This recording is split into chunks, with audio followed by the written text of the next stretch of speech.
네, 박수소리 안녕하세요. 이렐씨 채널입니다. 오늘 저희가 다시 돌아왔습니다. 늘 그랬듯이 오싹 배달부 코너와 함께요. 이번 에피소드는 벌써 51번째 에피소드입니다. 오늘 들려드릴 이야기는 한 군인분께서 보내주신 사연입니다.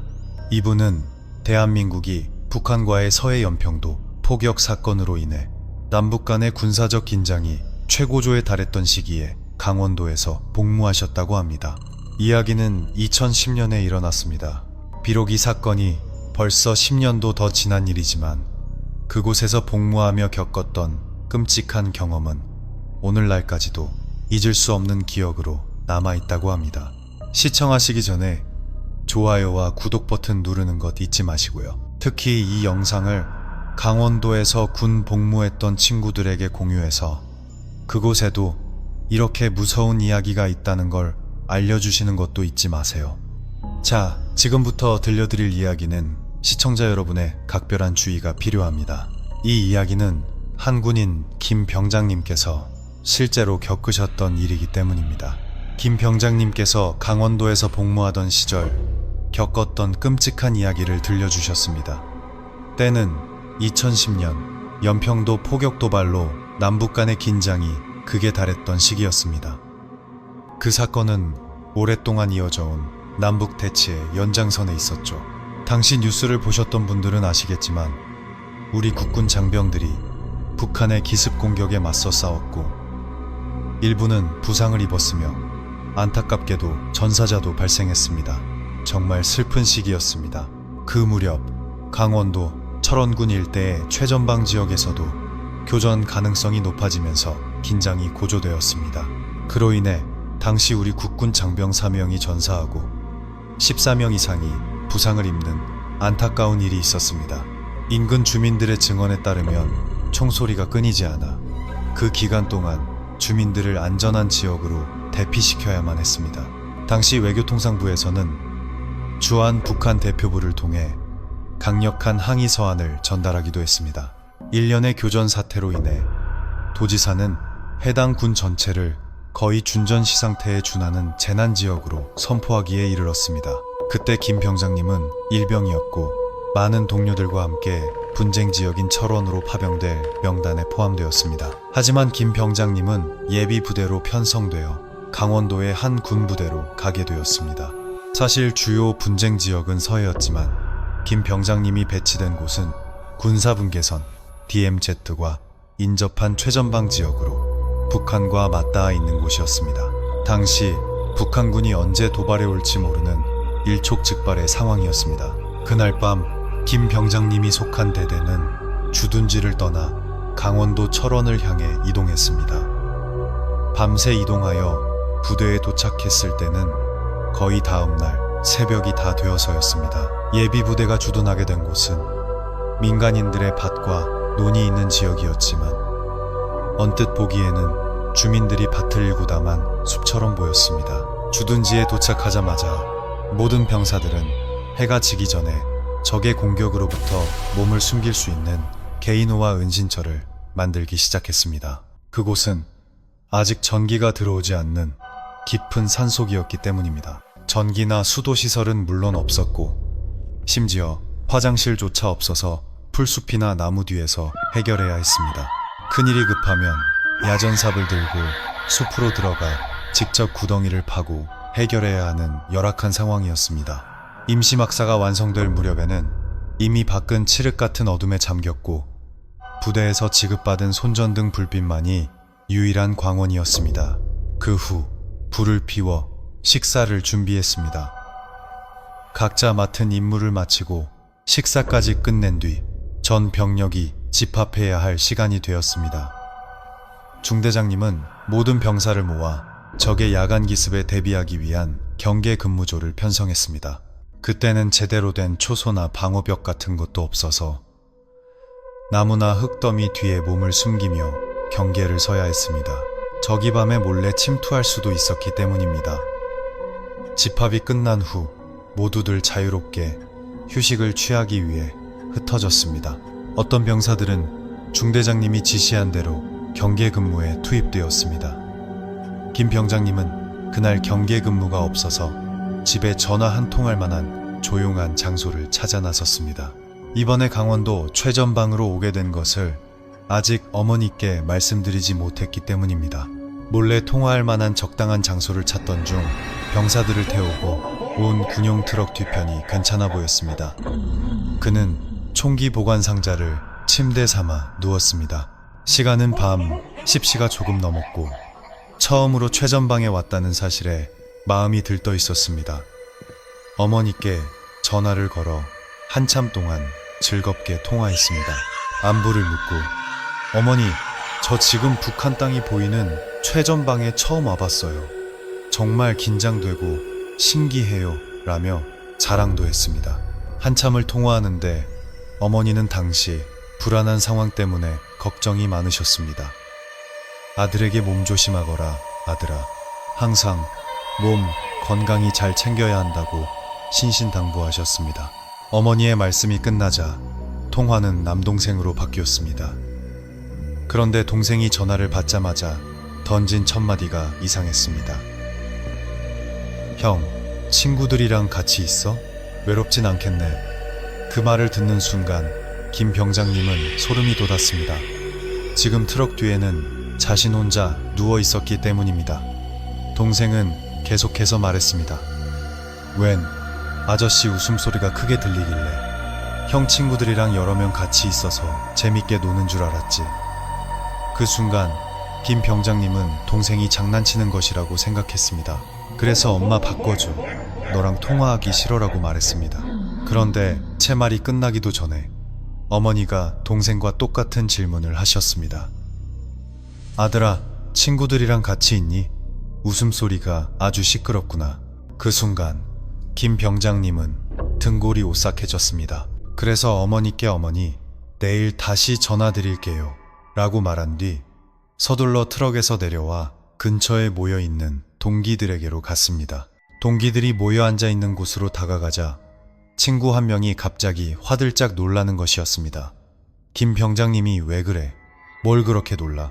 라고 묻자 놀란 친구가 말했습니다. 네가 다가오는데 갑자기 온몸에 소름이 쫙 돋았어. 왜 그런지 모르겠네. 김 병장님은 미쳤냐? 쓸데없는 소리 하고 있네 라며 대수롭지 않게 넘겼습니다. 그날 밤은 친구들과 즐겁게 이야기를 나누다 각자 잠자리에 들었습니다. 시간이 지나면서 부대 생활은 점차 자리를 잡기 시작했습니다. 매일매일의 분위기는 처음 도착했을 때와는 많이 달라졌습니다. 경계 근무를 위한 초소도 생겨서 예전처럼 이슬을 맞으며 서 있을 필요가 없게 되었습니다. 근처 마을 주민들이 전기를 연결해주고 수도관도 설치해주는 등 여러 가지 도움을 주셔서 전기도 들어오기 시작했습니다. 화장실도 지어져서 더 이상 야전삽을 들고 땅을 팔 필요가 없게 되었습니다. 모든 것이 마을 주민들의 도움 덕분이었습니다. 밤이 되면 친구들은 삼삼오오 모여 이런저런 이야기를 나누곤 했습니다. 매일 밤이 그랬습니다. 가끔은 마을 어르신들이 찾아와 함께 이야기를 나누기도 했습니다. 아마도 군인들이 외로울까봐 일부러 찾아와 말동무가 되어주시는 것 같았습니다. 어느 날 밤, 그날도 어김없이 모여서 오늘 하루 동안 겪었던 일들에 대해 이야기하고 있었습니다. 그러다 한 동기가 귀신에 대한 무서운 이야기를 꺼냈습니다. 그 순간 김 병장님은 일부러 못 들은 척 했습니다. 원래 귀신을 무서워하는 편이었기 때문입니다. 하지만 어쩌겠습니까? 대한민국 군인으로 태어난 이상 억지로라도 들어야만 했습니다. 그 친구가 들려준 이야기는 이랬습니다. 이틀 전 새벽 2시쯤이었어. 내가 경계 근무를 서고 있는데 우리가 지키는 초소 근처에 있는 저수지에서 뭔가 무거운 게 떨어지는 소리가 들렸어. 풍덩하고 말이야. 근데 그 저수지 주변에는 나무 한 그루나 물건 같은 게 전혀 없거든. 그런데 갑자기 누가 물에 뛰어든 것처럼 그런 소리가 난 거야. 경계 근무를 섰던 다른 병사들 중 일부는 이상한 도깨비불이 나무 꼭대기를 스쳐 지나가는 것을 보았다고도 했고, 어떤 병사들은 야간 근무를 설 때마다 누군가 자신을 계속 지켜보는 듯한 느낌을 받았다고 했습니다. 마치 혼자가 아닌 것처럼 말입니다. 친구의 말이 끝나자 김 병장님도 온몸에 소름이 돋았습니다. 자신도 야간 근무를 설 때마다 친구와 똑같이 누군가 지켜보는 듯한 느낌을 받았기 때문입니다. 애써 아니라고 생각하려 했지만 누군가 계속 지켜보고 있다는 생각은 떨칠 수가 없었습니다. 그날 이후 친구의 이야기를 들은 뒤부터 야간 근무는 완전히 달라졌습니다. 김 병장님은 귀신을 너무 무서워했기 때문에 근무 교대할 후임을 미리 깨워 함께 있어 달라고 부탁해야 했습니다. 아직 귀신을 직접 본 것은 아니었지만 누군가 옆에 있는 것만으로도 마음이 놓였기 때문입니다. 그러던 어느 날 밤이었습니다. 밤 9시가 넘어 전 병력 집합 명령이 떨어졌습니다. 모든 병사가 집합 장소로 가야 했지만 중대 기관총을 지킬 사람 한 명은 남아야 했습니다. 당시 기관총은 총사정이었고 김 병장님이 그날 기관총 초소를 지키는 임무를 자원했습니다. 동료들이 집합 장소로 간 동안 김 병장님은 텐트 안에서 친구들을 기다리며 누워 있었습니다. 시간을 때우기 위해 휴대폰을 만지작거리고 있었습니다. 한창 휴대폰을 보고 있는데 갑자기 한 남녀가 북한 사투리로 대화하며 걸어오는 소리가 들렸습니다. 소리는 그가 누워있는 텐트 바로 옆에서 아주 가깝게 들렸습니다. 그는 속으로 이상하게 생각했습니다. 이 깊은 밤에 군사지역을 돌아다니는 사람이 누구지? 그 후 두 사람의 대화 소리는 점점 격렬한 싸움으로 번졌습니다. 두 사람은 큰 소리로 다투었지만 김 병장님은 그들이 북한 사투리로 싸우고 있었기 때문에 무슨 말인지 알아들을 수 없었습니다. 결국 그는 더 이상 참을 수 없었습니다. 텐트 밖으로 나가서 누가 이렇게 시끄럽게 싸우는지 확인하기로 마음먹었습니다. 하지만 텐트 문을 열고 밖을 봤을 때 그 남녀는커녕 마을 주민 한 명도 보이지 않았습니다. 그 순간 두려움이 밀려왔고 그는 서둘러 텐트 안으로 다시 들어왔습니다. 그런데 바로 그때 밖에서 개가 그가 누워있는 머리맡을 향해 짖기 시작했습니다.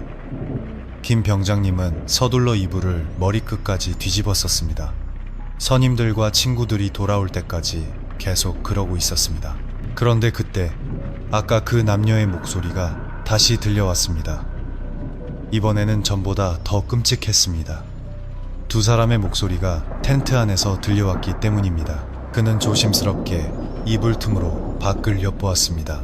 이불을 살짝 들어 밖을 보자 키가 큰 중년 남자가 그의 발치에 서서 북한 사투리로 무언가 중얼거리고 있었습니다. 여자는 보이지 않았습니다. 하지만 잠시 후 그는 그 여자를 보게 되었습니다.